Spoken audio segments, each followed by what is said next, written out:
شیطان الرجیم بسم اللہ الرحمن الرحیم۔ سب سے پہلے آپ تمام سامعین کی خدمت میں سلام عرض کرتا ہوں۔ اس کے بعد ہمارے برادر مہمان جناب مولانا سجاد حسین محمدی صاحب کو، جو کہ عروۃ الوثقیٰ لاہور کے سینئر طالب علم ہیں، ہم ان کو اس پروگرام میں خوش آمدید کہتے ہیں، اور ہم آپ سے گزارش کرتے ہیں کہ چونکہ بی بی سلام اللہ علیہا کے ولادت کے ایام ہیں، اسی ایام چل رہے ہیں، تو اسی ایام کے حوالے سے آپ سامعین کی خدمت میں گفتگو فرمائیں گے۔ بسم اللہ۔ اعوذ باللہ من الشیطان الرجیم، بسم اللہ الرحمن الرحیم، الحمدللہ رب العالمین، والصلاة والسلام علی عبد اللہ ورسولہ وحبیبہ سیدنا و نبینا و مولانا ابی القاسم محمد وعلی آلہ الطیبین الطاہرین المعصومین، اما بعد فقد قال رسول اللہ صلی اللہ علیہ وآلہ وسلم: فاطمہ بضعۃ منی فمن اغضبہا اغضبنی۔ سب سے پہلے آپ تمام سامعین کے خدمت میں، بالخصوص رہبر معظم و بالاخص امام زمانہ اجل اللہ تعالیٰ فرج شریف کے خدمت میں ولادت بسعادت سید کونین سیدۃ النساء العالمین کی مناسبت سے تبریک و تہنیت عرض کرتے ہیں۔ جیسے کہ آپ کی خدمت میں حدیث نورانی رسول اللہ صلی اللہ علیہ وآلہ وسلم کی تلاوت کا شرف حاصل کیا کہ رسول اللہ صلی اللہ علیہ وآلہ وسلم فرما رہے ہیں کہ فاطمہ میرے جگر کا ٹکڑا ہے، جس نے اسے غضبناک کیا، یعنی جس نے اسے ناراض کیا اس نے مجھے ناراض کیا۔ اسی طرح سے دوسری ایک حدیث میں رسول اللہ کا فرمانا ہے کہ جس نے فاطمہ کو اذیت دی اس نے مجھے اذیت دی، اور جس نے مجھے اذیت دی یعنی اس نے خدا کو اذیت دی، یعنی خدا کو ناراض کیا۔ تو یہ جو ایام ہے عموماً ہم دیکھتے ہیں، ان ایام کو بجائے اس کے کہ بیوی کے تعلیمات اور بیوی کے جو فرمودات ہے، بیوی کے تعلیمات جو ہے ان کو پھیلانے کے بجائے ہم عموماً ممبروں سے خطبہ کو سنتے ہیں، ذاکرین کو سنتے ہیں، وہ ان ایام کو بجائے اس کے کہ اتحاد بین المسلمین کے لیے استعمال کر لیں، اس کو بین مسلمین کے درمیان تفرقے کے لیے یہ استعمال کرتے ہیں۔ در حقیقت یہ دشمن کی سازش بھی یہی ہے کہ مسلمانوں کو آپس میں ملنے نہ دے، اور مسلمانوں کے درمیان تفرقہ ڈال کر مسلمانوں کو ایک دوسرے کے دشمن بنا دے، تاکہ وہ اپنا کام آرام کے ساتھ کر سکے، ان کے راہ میں کوئی رکاوٹ نہ بنے۔ اگر دونوں مسلمان یعنی دو فرقے اہل سنت اور اہل تشیع جب آپس میں ملتے ہیں اور آپس میں اتحاد کر لیتے ہیں تو پھر وہ دشمن کے بارے میں سوچنے لگتے ہیں، لیکن جب خود ایک دوسرے کے دشمن بنیں گے تو دشمن تو ظاہر سی بات ہے وہ اپنے ان مقاصد کی خاطر ہمیں آپس میں لڑاتے ہیں تاکہ اس سے استفادہ کر لیں۔ عموماً یہ جو خطبہ فدق اور یہ فدق کا جو معاملہ چھیڑتے ہیں، یہ در حقیقت بی بی سلام اللہ علیہا کے جو 2 مہینہ 10 دن یا 2 مہینہ 15 دن کے ایام ہیں، جس میں یہ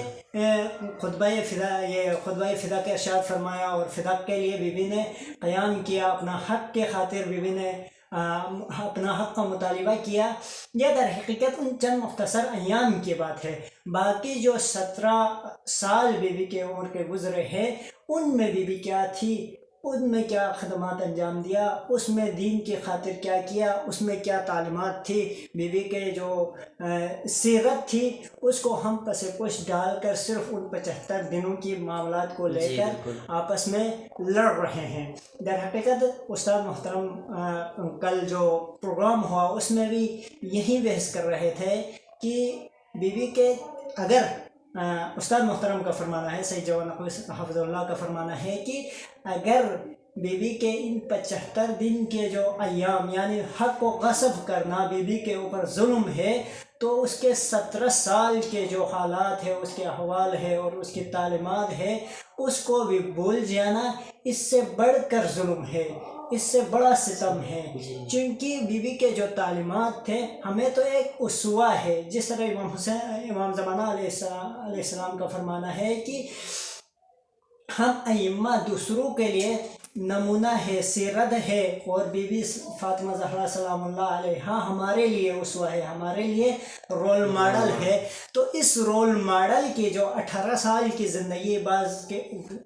کہتے ہیں کہ 22 سال کی جی زندگی، بالکل، جو کم بیش بتائے جاتے وہ ہیں 18 وہ ہی کر 18 سال کی ہے۔ تو ان 18 سالوں میں سے 17 سال کو پس پوش ڈالنا، یہ بھی تو سب سے بڑا ظلم ہے۔ ان میں بیوی نے کیا خدمات انجام دیے ان کو بھی تو دیکھنا چاہیے، بیوی کے گھر میں کیا تھا، بیوی کے جو شان کیا تھی، بیوی کی اولاد کیا ہے، بیوی نے جو خدمات دین کی خاطر انجام دیے ہے، بیوی نے ولایت کا دفاع کیا ہے، وہ ہمیں نظر نہیں آتا ہے۔ اور صرف خطبہ یہ جو فدق کا معاملہ ہے، یعنی حق زہرا کو غاصبین کے خلاف بحث کر رہے ہوتے ہیں، اسی کو چھیڑ کر اسی کو لیے ہوئے ہیں۔ درحالانکہ بیوی کے بہت سارے اور بھی خدمات ہیں، ہمیں ان کی طرف بھی توجہ دینی چاہیے۔ تو باقی کوئی سوال؟ اس لیے باغ فدا کے حوالے سے آپ تھوڑا مختصراً تشریح کریں تو بہتر ہوگا۔ یہ معاملہ یعنی روایت کے حوالے سے بھی 18 22 اس کے تھوڑا تفصیل سے اگر تھوڑا سمجھائے تو۔ در حقیقت یہ جو فدق کا معاملہ ہے رسول اللہ صلی اللہ علیہ وآلہ وسلم کی رحلت کے بعد پیش آیا، یعنی رسول اللہ صلی اللہ علیہ وآلہ وسلم کے ٹھیک 75 دن بعد بی بی اس دنیا سے کوچ کر گئی، یعنی دار فانی سے رحلت کر گئی، شہید ہو گئی۔ تو ان دنوں میں جو بیوی کے لیے حق جو دیا تھا رسول اللہ صلی اللہ علیہ وآلہ وسلم نے وراثت کے طور پر باغ فدق کو بیوی کے نام کر دیا تھا، اس باغ فدق کو وقت کے حاکم، وقت کے جو حکمران تھے انہوں نے اپنے قبضے میں لے لیا۔ تو اس حق کی خاطر درحالانکہ بیوی کا سب سے بڑا حق تو وہ نہیں تھا، بیوی در حقیقت دربار میں اس حق کا مطالبہ کرنے کے لیے نہیں گئی تھی، بلکہ ولایت علی و امامت علی کا مطالبہ کرنے گئی تھی، حق علی کا مطالبہ کرنے گئی تھی۔ اس سے بڑھ کر یہ نہیں تھا۔ باغ فدق تو ان کے لیے کیا معنی رکھتا ہے، جس کے شان میں شاعر کچھ یوں فرماتا ہے: گر فاطمہ زہرا کا عجب شان کا گر ہے، یہ وحی کی منزل ہے، یہ قرآن کا گر ہے، اسلام کے ماحول میں ایمان کا گر ہے، مومن کی منافق کی یہ پہچان کا گر ہے۔ اللہ نے اس گھر کو نبوت سے نوازا، دنیا میں اسے دین و شریعت سے نوازا، عصمت سے، امامت سے، ولایت سے نوازا، ہر فرد کو قرآن کی آیت سے نوازا۔ سانچے میں مشیعت کے یہ افراد ڈلے ہیں، سب چادر تطہیر کے سائے میں پلے ہیں۔ یہ عزم کے فولاد اسی گھر میں ملیں گے، یہ نور کے اسجاد اسی گھر میں ملیں گے، جبریل کے استاد اسی گھر میں ملیں گے۔ مخلوق کی بس آخری سرحد نظر آئی، مخلوق کی بس آخری سرحد نظر آئی، جس فرق کو دیکھا وہ محمد نظر آیا۔ یہ ہے اس گھرانے کی شان، اور یہ اس گھرانے کی جو مطلب شان میں جو شاعر نے گویا ہے، ان کے نزدیک جن کے سارے محمد ہو، جو کن فیکن کہے، اگر کن کہے تو سارا مٹی کو ہاتھ میں لے کے کن کہے اور وہ سونا بن جائے، ان کے لیے فدق کوئی معنی نہیں رکھتا۔ در حقیقت یہ حق ولایت و حق امامت تھا جس کا مطالبہ کرنے کے لیے بی بی دربار میں گئی تھی اور دربار میں جا کر خطبہ دی۔ جی بالکل، بہت